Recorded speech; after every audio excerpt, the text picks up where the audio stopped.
आप just imagine करें एक गरीब किसान का लड़का जो रोज़ाना 17 घंटे खेतों में काम करता है, जो अगर एक बार पेट भर के खाना खा लेता था तो उसके लिए दूसरे टाइम के खाने की चिंता शुरू हो जाती थी।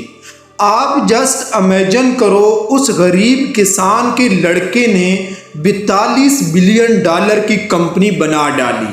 ये कहानी है हुंडई कंपनी के मालिक की, चंगजू यंग की।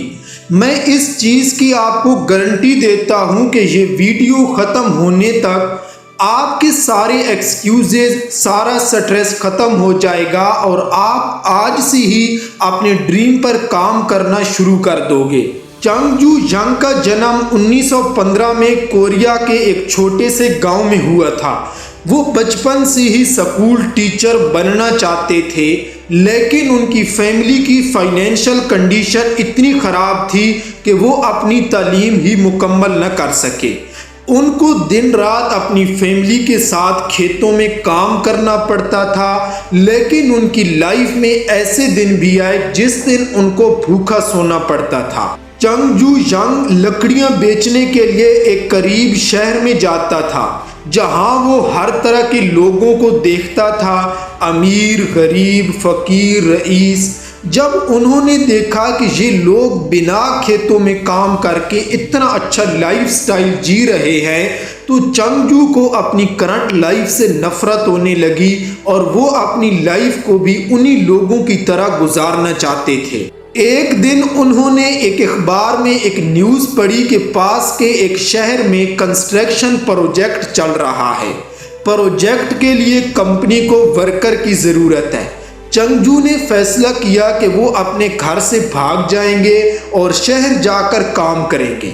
चंगजू एक रात अपने एक दोस्त के साथ घर से भाग जाते हैं और 160 किलोमीटर का फासला तय करने के बाद वो उस शहर पहुंचते हैं।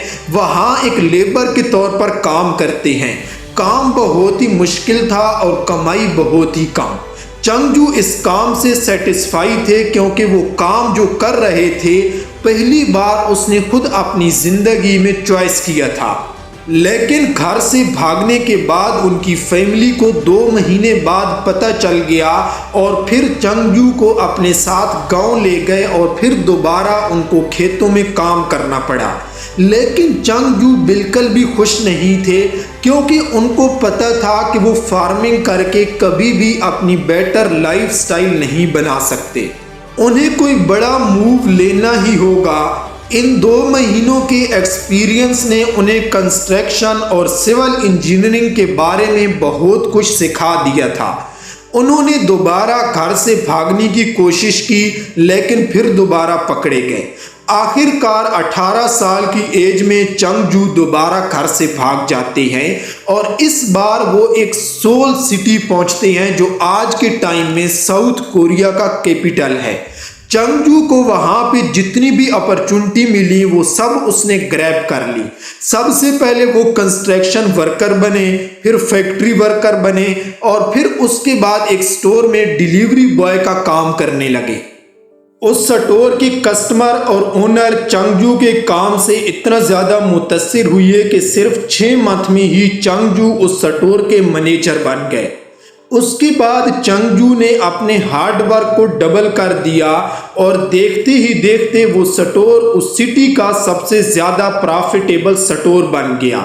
1937 में स्टोर के ओनर बीमार पड़ गए और उन्होंने एक फैसला किया जिससे चंगजू की ज़िंदगी ही बदल गई।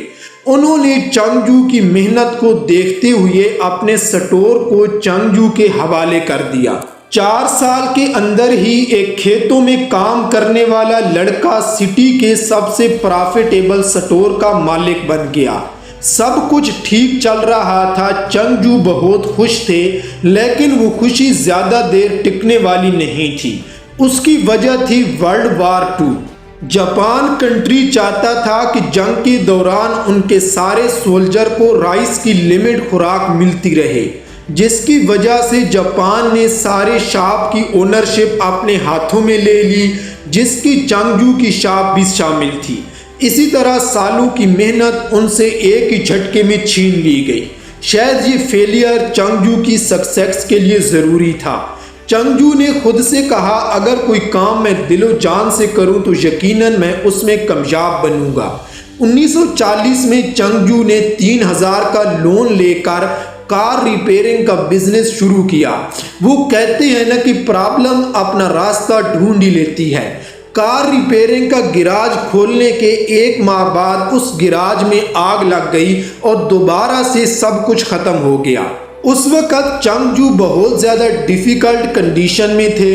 एक तरफ लोन भी देना था और दूसरी तरफ कस्टमर के होने वाले लॉस के लिए पे भी करना था।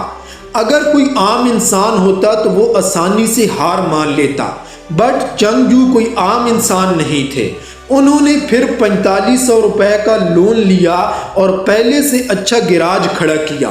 बाकी जो लोग गाड़ी को 20 दिन में रिपेयर करते थे, चंगजू 5 दिन में गाड़ी रिपेयर कर देता था। अगले 3 सालों में उनका गिराज इतना सक्सेसफुल हुआ कि चंगजू के गिराज में 80 एम्प्लॉय काम कर रहे थे। इस वक्त तक चंगजू अपना सारा लोन पे कर चुके थे और अपनी फैमिली को भी सिटी में शिफ्ट कर चुके थे। बिजनेस तेजी से ग्रो कर रहा था कि चंगजू के साथ एक और प्रॉब्लम आ गई। जापान को वर्ल्ड वार 2 के लिए जंगी सामान बनाना था। जापान ने उनसे गिराज की ओनरशिप छीनकर एक लोकल स्टील ब्रांच से मर्ज कर दी। एक बार फिर सालों की मेहनत से खड़ा किया गया बिजनेस एक ही झटके में उनसे छीन लिया गया। चंगजू आसमान की बुलंदियों को छूने के बाद एक बार फिर जमीन पे आ गए। उनको दोबारा अपनी फैमिली के साथ अपने गांव लौटना पड़ा। इस बार उनके पास 50,000 की सेविंग थी। वो कॉन्फिडेंट थे कि अगर वो मेहनत करेंगे तो वो पहले से ज्यादा सक्सेसफुल बिजनेस बना लेंगे। 1945 में वर्ल्ड वार 2 खत्म हुई तो उसी के साथ ही कोरिया में जापान का रोल भी खत्म हो गया। 1945 में चंगजू सोल वापस आ जाते हैं और कार रिपेयरिंग का बिजनेस दोबारा से स्टार्ट करते हैं। बिजनेस तो वही पुराना था, लेकिन इस बार नाम नया था, हुंडई ऑटो सर्विस। बिजनेस ठीक ठाक चल रहा था कि चंगजू ने नोटिस किया कि अमेरिका अपनी फोर्सेस के लिए बिल्डिंग बना रहा है। उन्होंने कंस्ट्रक्शन में एक बहुत बड़ी अपॉर्चुनिटी को सपोर्ट किया। उनको कंस्ट्रक्शन का इतना नॉलेज तो नहीं था, लेकिन उनका पैशन अभी भी जिंदा था जो उनको यंग एज में लेबर के तौर पर काम करके मिला था। उन्होंने बहुत सी अपॉर्चुनिटी को हासिल किया। 1950 तक सब कुछ ठीक चल रहा था कि अचानक चंगजू की कहानी में एक और ट्विस्ट आता है। 1950 में नॉर्थ कोरिया साउथ कोरिया पर हमला कर देता है। नॉर्थ कोरिया साउल के बहुत करीब आ चुकी थी, जिसकी वजह से चंगजू को अपना सारा बिजनेस छोड़कर सिटी भागना पड़ा। ये सब होने के बावजूद भी चंगजू ने हार नहीं मानी। उस वक़्त US army south Korea army के साथ मिलकर नॉर्थ कोरिया आर्मी से लड़ रही थी। उन्हें उस वक़्त वेयरहाउस, टेंट्स और आर्मी हेडक्वार्टर की ज़रूरत थी। चंगजू ने ऑब्जर्व किया कि अमेरिका के पास पैसों की कमी नहीं है, उन्हें टाइमली डिलीवरी चाहिए। चंगजू ने एक बहुत बड़ी अपॉर्चुनिटी को सपोर्ट किया। चंगजू ने एक छोटी सी टीम से शुरुआत की। वार चल रही थी, उनको कई सारी प्रॉब्लम आई, कई बार लॉसेस भी हुए, लेकिन उन्होंने एक बार जबान देने के बाद किसी भी प्रोजेक्ट को बीच रास्ते नहीं छोड़ा। उनकी इसी अच्छी आदत की वजह से अमेरिका के साथ उनका एक अच्छा रिलेशन बन गया। 1967 में चंगजू ने हुंडई कार कंपनी को एस्टेब्लिश किया और 1968 में फोर्ड के साथ एक डील की, जिसमें वो फोर्ड की कोर्टीना कार को सैंपल करते थे। 2 साल तक इन दोनों कंपनियों ने एक साथ काम किया, लेकिन इन दोनों में एक दरार आ गई। फोर्ड कंपनी नहीं चाहती थी कि हुंडई कंपनी अपनी कार बनाए, इसलिए 1973 में ये रिलेशनशिप खत्म हो गया। उसके बाद जापान की एक कंपनी ने हुंडई के साथ पार्टनरशिप की। ये जापान की कंपनी हुंडई को कार बनाने की टेक्नोलॉजी देने को तैयार हो गया। इस डील की सबसे बड़ी बात ये थी कि हुंडई अपनी ब्रांड और अपने नाम के साथ कार बेच सकता था। चंगजू ने अपना प्लांट सेटअप किया और अपनी पहली कार बनाई जिसका नाम था हुंडई पोनी। ये कार इतनी सक्सेसफुल हुई कि देखते ही देखते हुंडई ने 70% मार्केट को कैप्चर कर लिया और साउथ कोरिया की सबसे बड़ी कार कंपनी बन गई। लेकिन साउथ कोरिया में जितनी ज़्यादा सक्सेस थी उतना ज़्यादा फेलियर भी था। कार की क्वालिटी अच्छी नहीं थी, गर्मियों में कलर उड़ जाता था और मैकेनिकल इशू आते थे। इसी वजह से हुंडई अगले 7 सालों तक लॉसेस में चल रही थी। कुछ लोगों ने चंगजू को कहा कि ये कंपनी आपको बंद कर देनी चाहिए, लेकिन चंगजू ने अपने अगले डिसीजन से सबको हैरान कर दिया। कंपनी को बंद करना तो दूर की बात थी, वो एक नया प्लांट लगाने वाले थे जिसमें हर साल 3 लाख से भी ज़्यादा कार प्रोड्यूस हो सके। साउथ कोरिया की इकोनॉमी तेज़ी से बढ़ रही थी, लोग हर साल फाइनेंशियली स्टेबल हो रहे थे। उसका मतलब ये था कि अगले कई सालों में कारों की डिमांड बढ़ने वाली थी और स्पेशली हुंडई कार को बाहर मुल्कों में भी एक्सपोर्ट करने के लिए बनाया जा रहा था। 1980 में ये फैक्ट्री रेडी हुई और 1982 में हुंडई ने कई सारी इम्प्रूवमेंट के साथ पोनी 2 कार लॉन्च की। ये कार साउथ कोरिया में सक्सेसफुल होने के साथ बाहर मुल्कों में सक्सेसफुल रही। अगले कई सालों में हुंडई 4 लाख कार बेचकर प्रॉफिटेबल हो चुकी थी और पूरी दुनिया में हुंडई एक डिसेंट कार कंपनी बन चुकी थी। लेकिन अभी भी यूएसए की मार्केट को कैप्चर करना बाकी था।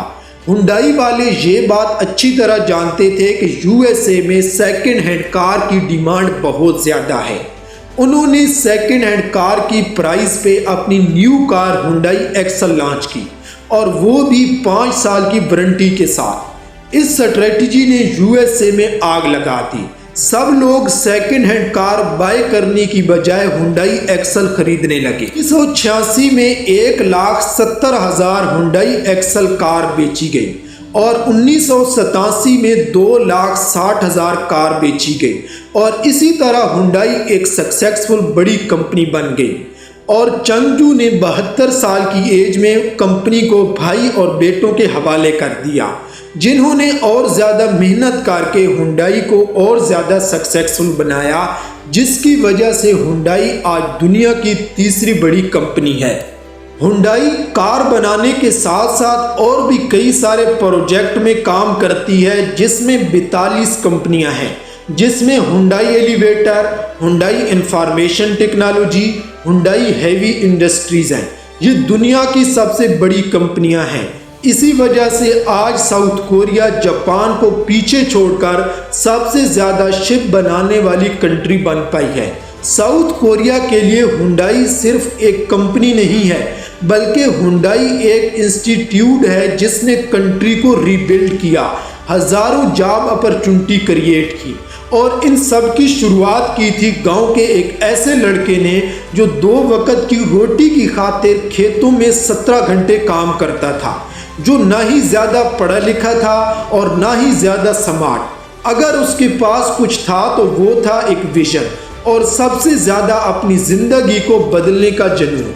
और मुझे उम्मीद है कि आप इस वीडियो के लास्ट तक पहुंचते हुए आज आपके सारे एक्सक्यूजेस ख़त्म हो गए होंगे। अगर दोस्तों आपको वीडियो अच्छी लगी तो चैनल को ज़रूर सब्सक्राइब कर दें और वीडियो को लाइक कर दें और ये वीडियो अपने दोस्तों के साथ ज़रूर शेयर करें। मिलते हैं नेक्स्ट वीडियो में, तब तक के लिए अल्लाह।